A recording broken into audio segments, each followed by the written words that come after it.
supaya kami boleh dengan cepat kita yang akan dalam nama Yesus kami berdoa dan kita syukur. Haleluya.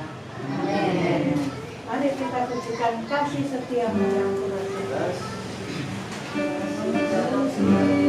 Kasih setiamu yang merasakan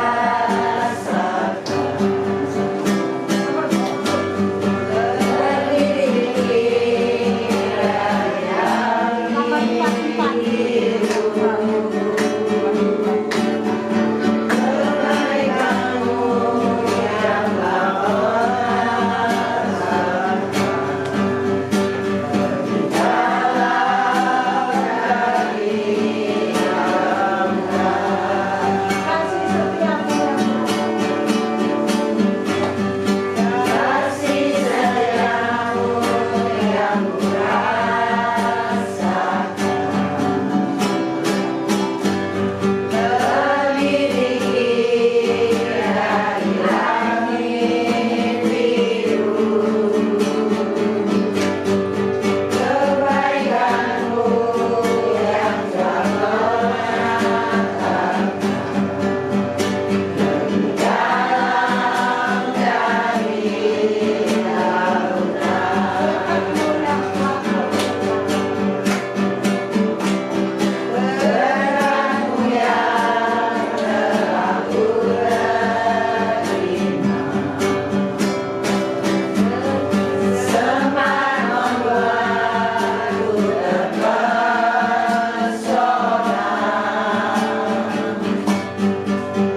puji hormat kemuliaan bagi Tuhan. Terima kasih Tuhan, terima kasih kami ada saat ini oleh karena kebaikan-Mu.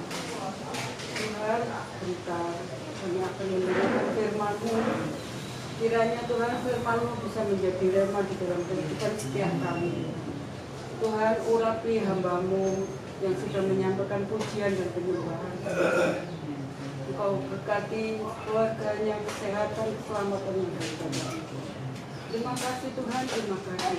Biarlah Tuhan kita yang mendengarkan bisa menjadi teladan buat anak saudara kami, bisa menjadi Tuhan saksi-Mu yang hidup, bisa menjadi pelaku-pelaku firman-Mu. Urapi hamba-Mu Bapak Roni yang mau menyampaikan, pakai hamba-Mu semakin hari semakin indah di hadapan-Mu. Terima kasih Tuhan, terima kasih. Urapan kuasa Roh Kudus menyertai hamba-Mu yang mau menyampaikan firman. Terima kasih Tuhan, inilah doa kami. Yang kami beralaskan di dalam nama Tuhan Yesus. Haleluya. Ya, mari kita belajar mengenai satu tema yang saya beri judul, kita mengasihi karena Allah lebih dahulu mengasihi kita. Kita baca lebih dulu dari 1 Yohanes pasal 4 ayat 7 sampai dengan 9. Kemudian loncat ke ayat 19. Judulnya kita mengasihi karena Allah lebih dahulu mengasihi kita.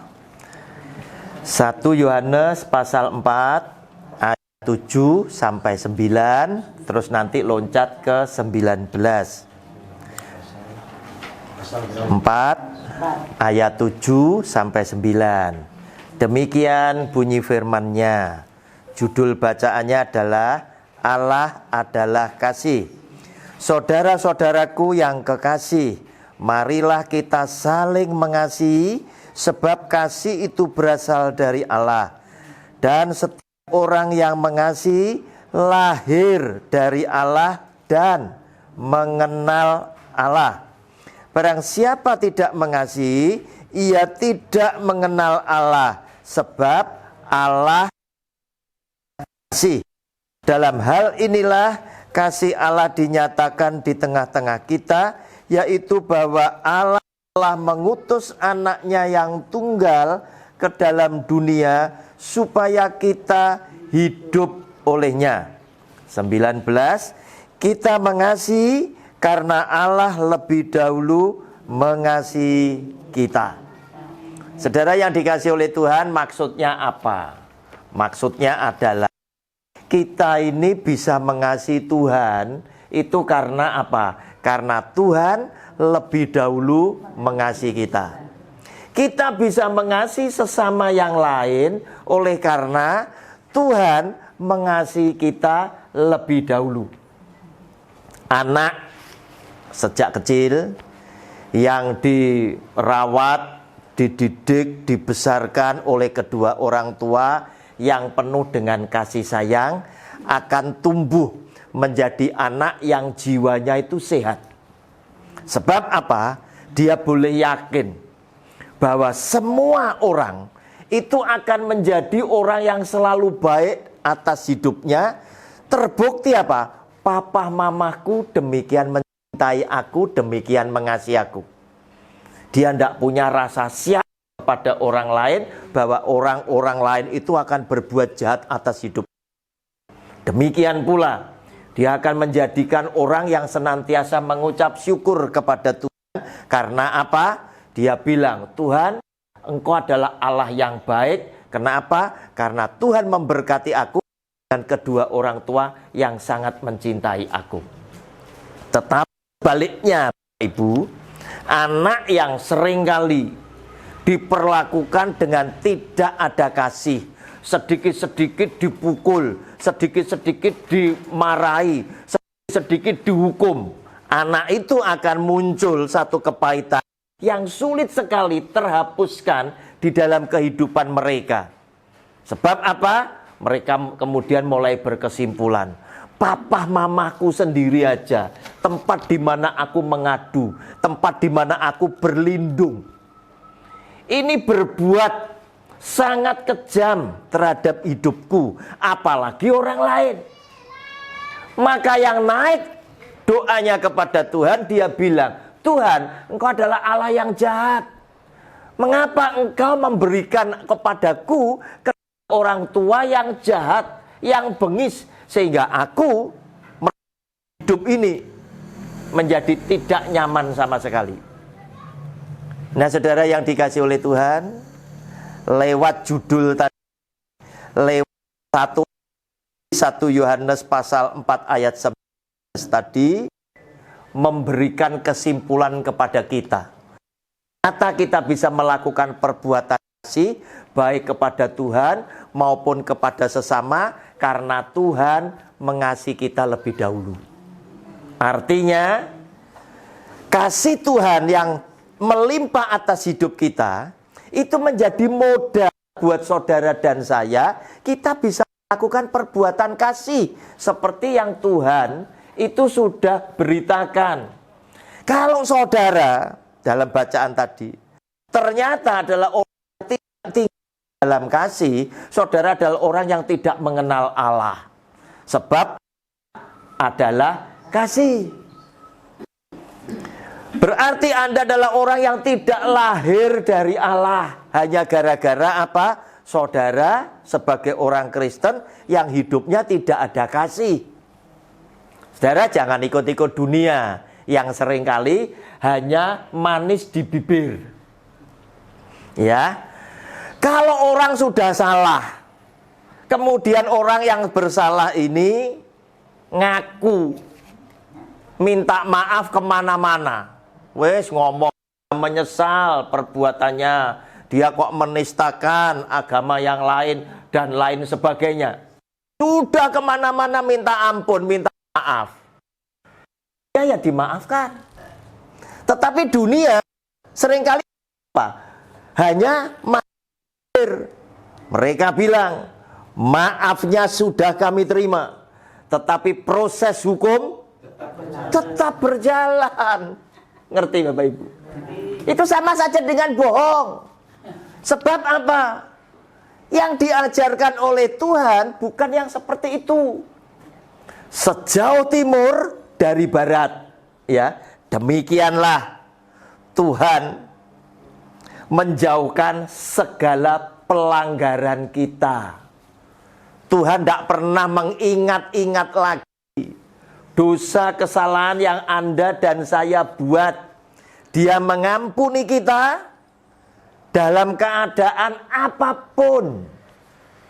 Oleh karena itu kasih Tuhan, kita tahu, pertama, dia tidak pakai pamrih apa-apa tanpa satu sebab. Justru ketika kita berdosa, dia datang untuk mencari kita supaya kita diselamatkan. Nah, saudara yang dikasihi oleh Tuhan, demikian pula dia mengasihi saudara dan saya, itu sangat dalam. Mengasihi saudara dan saya dengan begitu luar biasa, kedalaman kasih sayangnya dia tunjukkan dengan dia mengutus anaknya yang tunggal mati di atas kayu salib, tebus dosa Anda dan saya yang percaya di dalam namanya. Nah, saudara yang dikasihi oleh Tuhan, inilah yang Tuhan Yesus inginkan itu boleh terjadi di dalam hidup saudara dan saya sebagai anak-anak Allah. Nah, saudara yang dikasihi oleh Tuhan, tadi ada kesaksian dari Bu Ciko, ya. Waduh, cucu-cucu ini mulai kecil saya pelihara, saya rawat. Sekolah saya antarkan, setelah mereka besar saya kok ditinggal. Nah, hidup di dunia ini memberikan kesadaran kepada saudara dan saya. Kurang lebihnya di antara Anda dan saya itu akan ngalami apa yang dialami oleh Bu Ciko. Anak-anak kalau sudah repot, ya, papa mamanya itu bisa-bisa dilupakan urusannya papa mamanya. Nek misi inget, malah dititipi putu. Ya, ya. Aku je enek meeting, aku je enek ketemu orang, gitu. Titip anakku, gitu. Openono. Ya, duit orang ninggali. Betul ya Bapak Ibu ya? Ya. Duit orang ninggali, ya. Dianggap Yangkung Yangti ini sakti. Iya dah. Ya, dianggap sakti. Ya, wis pokoknya wis begitu dipasrahne Yangkung Yangti aman selamat beres. Ya, opo jare wis, ya. Ya. Membuat anak kita semakin yakin, ya toh. Pergi gak balik-balik ora popo, gitu kan itu. Inilah ya kenyataannya. Kenyataannya seperti ini. Tetapi ada satu pribadi yang mengasihi saudara dan tidak pernah meninggalkan Anda, yaitu Yesus Kristus Tuhan kita. Oleh karena itu, kalau kita mau menyadari, kita memang mengasihi orang yang ada di sekeliling kita, terutama pasangan hidup kita, anak-anak, menantu, cucu, cicit, kita kasih. Tetapi kasih sayang mereka kepada kita seringkali mengecewakan. Seringkali tidak sebaik apa yang kita harapkan. Oleh karena itu muncul peribahasa, kasih anak sepenggal galah, ya. Kasih ibu sepanjang jalan, ya. Nah saudara, tapi itu pun juga terbatas. Apalagi kalau orang laki-laki terkadang suka pakai drama Korea, ya. Nunjukkan seakan-akan dia begitu cinta mengasihi istrinya yang luar biasa. Saya sering datang kepada mereka yang kebetulan menghadapi kesusahan. Istrinya dipanggil Tuhan. Masih muda, umur 40-an gitu, istrinya dipanggil Tuhan. Saya datang, dia nangis, saya dipeluk, nangis. Wah, ya dah, ya. Mengguguk-guguk ya nangisnya, ya. Ya. Wah, ini pasti dengan roh ini, ya, dengan kesungguhan hati. Dia malah bilang, kenapa Tuhan, kok yang dipanggil adalah istriku? Kenapa tidak aku saja? Wah, hebat ya. Ya. Ya, kenapa kok tidak aku saja? Kenapa kok istriku? Kan istriku lebih berguna buat anak-anakku daripada aku, dan lain sebagainya, ya. Saya cuma menenangkan saja, ya. Saudara, saya kaget. Belum 40 hari saya dijemput sama dia, diajak keluar makan. Diperkenalkan. Ya, loh, saya ternyata diperkenalkan dengan calon yang baru. Terus saya nanya, siapa ini? Oh, ini calon saya, Pak Roni. Saya kaget, dia langsung nyambung dengan kata-kata, tapi kan boleh kan? Nah, itu tadi. Cerainya kan cerai mati, boleh kan? Saya cuma ngomong, ya walaupun boleh tapi ojo kesusu gitu. Nah saudara yang dikasih oleh Tuhan, hal-hal yang seperti ini terjadi di dalam dunia. Terjadi. Termasuk sahabat saya, seorang pengusaha yang sukses. Barusan dia telepon sama saya, dia bilang, saya lagi susah Pak Roni. Kenapa? Saya kehilangan karyawan terbaik saya yang sudah bekerja sama saya itu lebih daripada 20 tahun. Terus gimana Pak? Ya saya sedang berpikir cari sopo ganti nih. Nah ini tadi. Nah saudara, manusia begitu gampang melupakan. Ketika orang ini sudah tidak bisa memberikan manfaat, dia akan cari gantinya. Oleh karena itu saudara amati, jangan terlalu gampang kagum, ya. Laki-laki yang kehilangan istrinya kemudian menghantar sampai kepada pemakaman pakai kacamata hitam. Hati-hati. Ya. Dia pakai kacamata hitam belum tentu karena menutupi matanya yang bengkak, tapi mungkin sedang lirak-lirik rondo sopo iki. Sing kira-kira iso ganteni, begitu Bapak Ibu. Nah, demikian yang terjadi di dalam dunia. Tetapi saya kagum dengan teman saya. Walaupun dia sedang mencari pengganti orang ini tadi, dia bilang, saya sedang mempersiapkan sesuai dengan aturan undang-undang kerja, yaitu pesangon daripada dia yang sudah membantu saya selama 20 tahun lebih. Dihitung sama dia, kurang lebih muncul berapa? 500 jutaan. Dia ngomong, ini ahli waris pasti tidak tahu bahwa ini adalah hak daripada karyawan saya yang sudah dipanggil Tuhan. Saya akan menghadap kepada keluarganya dan ini santunan akan saya berikan. Saya bilang, wah saya kagum ini dengan Anda. Kenapa? Karena orang yang taat kepada firman Allah itu lahir daripada Allah. Kenapa? Karena engkau punya kasih. Kamu tidak memanfaatkan ketidaktahuan keluarga. Kamu tidak memanfaatkan ketidakmengertian keluarga akan santunan itu. Tetapi kamu dengan gentleman, dengan jiwa yang besar, kamu membuka dirimu untuk memberitahukan bahwa ini adalah hak daripada karyawan yang sudah mengabdi selama 20 tahun lebih. Dia hanya berpikir satu, selama dia mengabdi, dia memberikan keuntungan buat saya itu seberapa banyak. Sehingga dia ingin sekali memberikan kontribusi ini sebagai penghargaan dan ucapan terima kasih atas pengabdian orang yang sudah dipanggil oleh Tuhan, karena dia adalah orang yang takut kepada firman Allah. Oleh karena itu Bapak Ibu, hati-hati. Hati-hati. Yang seringkali membuat manusia itu jatuh di dalam dosa, itu adalah ketika Anda berbuat salah, Anda yakin gak ono sing ngeruh. Hati-hati. Itu Anda seringkali melakukan perbuatan itu hanya karena Anda yakin gak ono sing delok.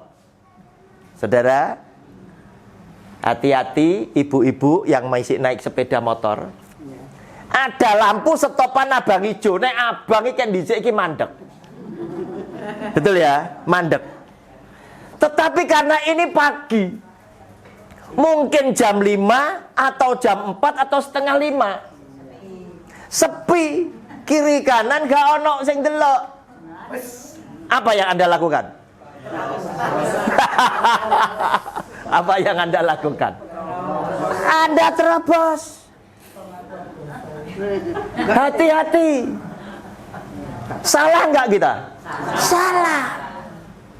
Orang yang punya integritas adalah orang yang tidak akan melanggar hukum, yang tidak akan melanggar dosa, walaupun dosa yang dia perbuat tidak dilihat orang.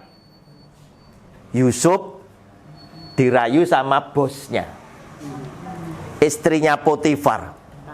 Ini kepala pengawal raja, kepala pengawal Firaun. Walaupun tidak diceritakan di dalam Alkitab cantik enggak, tapi saya yakin mesti terawat dengan baik ini, ya.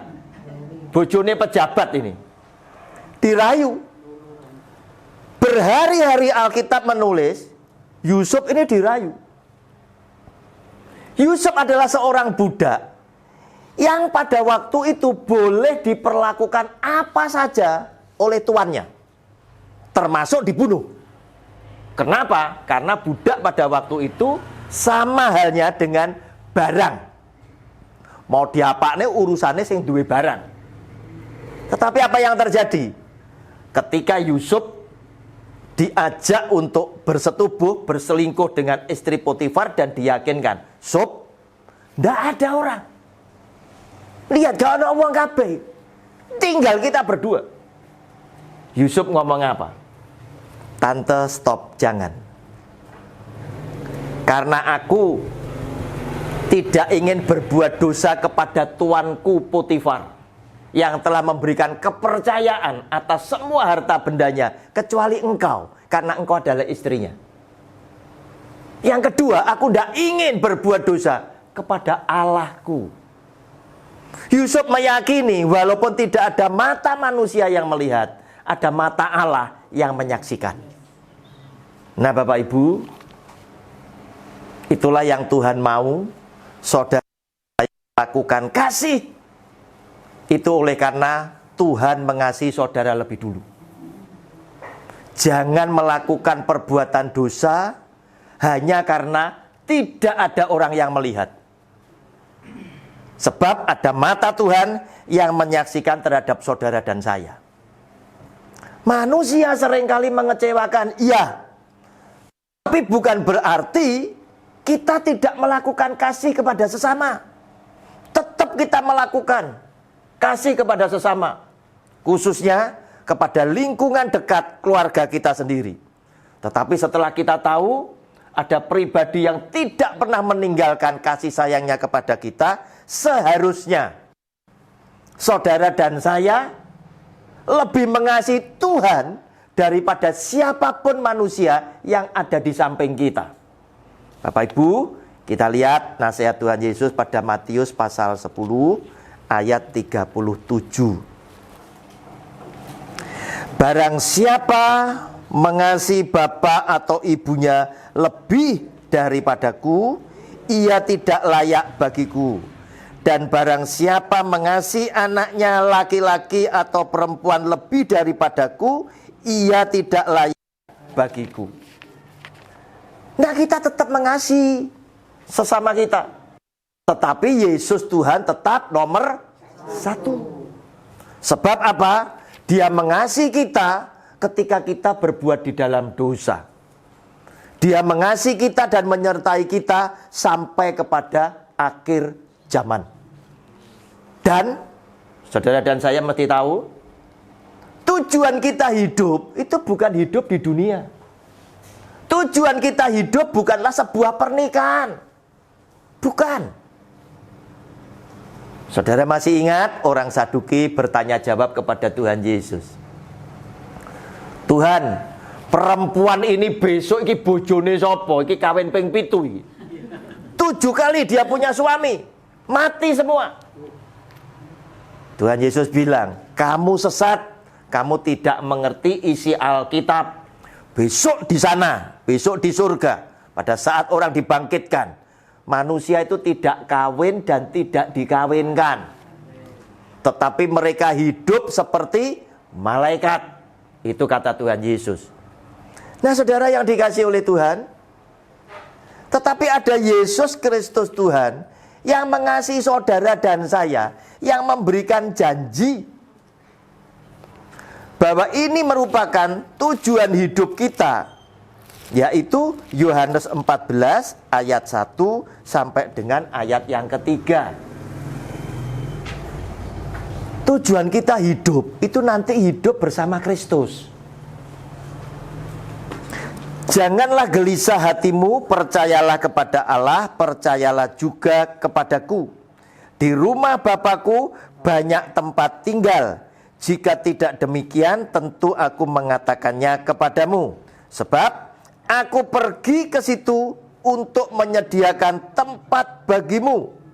Dan apabila aku telah pergi ke situ dan telah menyediakan tempat bagimu, aku, huruf besar, Tuhan Yesus, akan datang kembali dan membawa kamu ke tempatku, supaya di tempat di mana aku berada, kamu pun berada. Artinya, Tuhan Yesus ingin memberikan jaminan kepada saudara dan saya bahwa kasih sayang Tuhan Yesus tidak sama dengan kasih sayang kita kepada sesama yang lain. Yang pada saat kita ini sudah tidak bisa apa-apa, tidak bisa bermanfaat, seringkali terkadang kita harus ditinggalkan. Terkadang anak yang karena tidak bisa merawat orang tuanya, itu terpaksa mengambil pilihan yang sulit. Bapaknya atau ibunya itu dianterne ke panti jompo. Sebab apa? Anaknya seharian bekerja, khawatir ibunya, khawatir bapaknya. Itu tidak ada teman, tidak ada yang merawat. Apalagi dalam kondisi ekonomi yang pas-pasan. Sulit. Tetapi ngambil keputusan ini boleh jadi belum tentu salah. Sebab apa? Barusan ada video yang beredar di WA. Ya, jemaat GPIB atau apa ya? Di Cibinong. Opa oma 2 orang. Ya, opa oma 2 orang. Di Jonggol, ya. Tinggal sendirian, berdua. Anaknya jarang menengok. Ibunya yang sakit stroke. Yang merawat suaminya yang sudah tua. Kemudian orang heran. Loh, rumah ini orangnya kok tidak pernah kelihatan. Tetangga dan lain sebagainya mungkin disaksikan oleh RT. Membuka pintu rumah itu. Sudah ada lebih dari 1 bulan tidak kelihatan. Nah, ternyata 2 kakek nenek anak-anak Tuhan ini sudah meninggal dan membusuk. Karena bau membusuk. Diduga salah-salah. Yang laki mendadak sakit atau meninggal duluan. Sehingga istrinya tidak terawat. Saudara yang dikasih oleh Tuhan. Nah, ini pentingnya ya Bapak Ibu, komunikasi itu penting ya. Kalau ada teman-teman di sini lah kok gak pernah teko dan digolei ya. Segera dicari.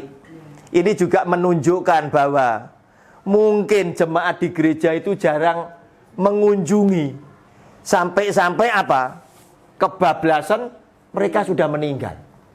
Nah, saudara, pengambilan keputusan orang tua ditaruhkan di panti jompo belum tentu adalah keputusan yang salah. Tetapi jika Anda mengasihi sesama, apalagi orang tua yang kau hormati, Anda pasti akan mencarikan keputusan yang terbaik. Kalau bisa, papa mamaku tak rawat sendiri, walaupun aku harus menghadapi kesulitan. Sebab ketika aku masih ada di dalam perutnya, kedua orang tua ini sudah berjuang untuk aku. Kita punya hutang budi yang kita tidak mungkin bisa bayar lunas atas mereka. Walaupun nyawa kita berikan. Untuk itulah Tuhan mulai memberikan firman-Nya pada 10 perintah Allah. Yaitu perintah yang kelima. Hormatilah ayahmu dan ibumu, maka akan lanjut umurmu, dan di tanah di mana kamu hidup keadaanmu baik. Bapak Ibu, lihat betapa mulianya kasih sayang Tuhan. Perintah ini pun diberikan kepada semua umat manusia yang hadir pertama kali sebagai bayi, untuk mendudukkan kedua orang tua kita masing-masing menjadi orang yang mulia, yang harus kita hormati sampai selama-lamanya. Itulah bukti Tuhan mengasihi kita lebih dulu, sehingga kita mampu berbuat kasih kepada Tuhan dan kepada sesama yang lain. Yang merasa diberkati, sama-sama katakan amin. Beri kemuliaan buat nama Tuhan. Selamat siang. Yang 7, ya toh, perjuangan orang tua bagaimana? Nggak ono sing kleran. Semuanya terawat dengan baik. Semuanya makan. Usahane wong tua ya apa ceritane? Semua diusahakan sampai semuanya tidak keleleran dan semuanya terawat dengan baik, dan pendidikannya semuanya sekolah. Ya. Tapi begitu orang tua mengalami kesakitan yang disaksikan tadi, busuk saudara, sampai melelehkan minyak di tempat tidur itu. Baunya sudah kemana-mana. Itu loh.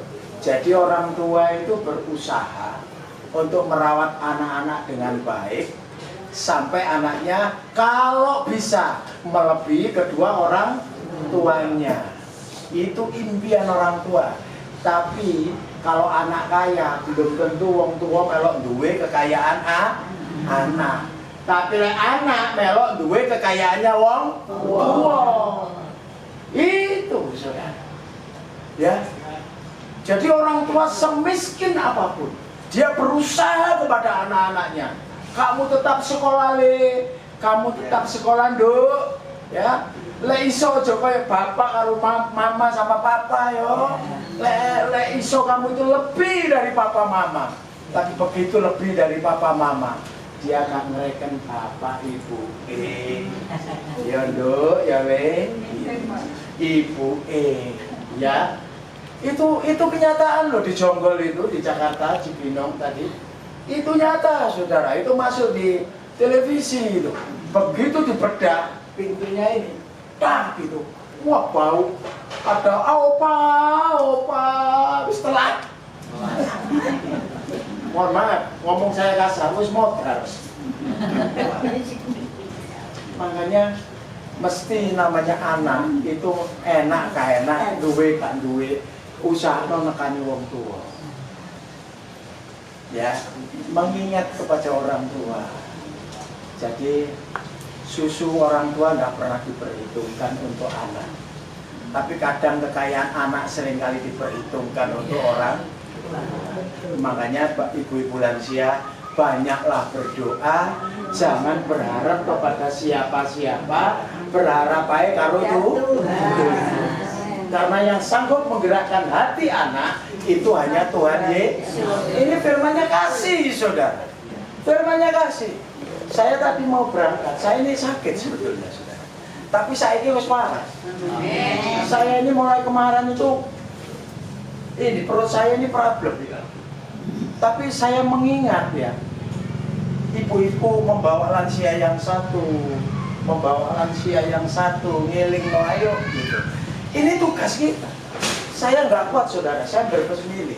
Saya harus datang. Saya harus kuat. Ya, menghargai jerih lelah ibu-ibu yang setia. Ono sing teko Sidoarjo, ono sing teko Benowo. Terus kalau saya nggak bertanggung jawab saudara, itu dosa karo bapak ibu, dosa karo tuh. Ini memang komunitas sudah Tuhan yang membentuk sendiri. Oke? Ayo kita ini nanti satu saat kalau kita dipisah bisa dipanggil Tuhan. Ya, kita harus bantu. Kalau ada kerepotan, ada kesusahan kita rukun. Ya, kita rukun. Terus kalau ada yang di sini meninggal dipanggil Tuhan, Bapak Ibu telepon ke saya atau nyonya gitu. Kita harus datang. Kerukunan kita harus kita lihatkan. Seperti firman Tuhan pada pagi hari ini mengajarkan, Tuhan sudah berbuat terlebih dahulu kasih kepada kita, kita harus juga kasih kepada sesama. Ya, ayo ibu-ibu, saya jadinya semangat berangkat, mau semangat. Ditunggu Bu Somi, ditunggu Bu Putin, saudara saya. Lek aku gak iso teko, terus piye lak ngenteni aku. Saudara. Dirubung semut nanti. Kasihan, saudara. Ya. Itu yang menjadi kekuatan saya. Jadi ibu-ibu ini tidak tahu, saya kok cuitannya setengah mati. Bukan yang negatif ya. Ya, yang positif supaya kita ini sama-sama dikuatkan dan diteguhkan oleh Tuhan, firman Tuhan pada pagi hari ini. Ya, jadinya saya semangat mengasihi Tuhan, mengasihi KTB, ya, lebih daripada segala-galanya. Kadang-kadang jangan beriengi, karena saya kalau makan ke belakang, apalagi kena nasi. Mohon maaf, saya nanti nggak makan nasi, saya makan menyan.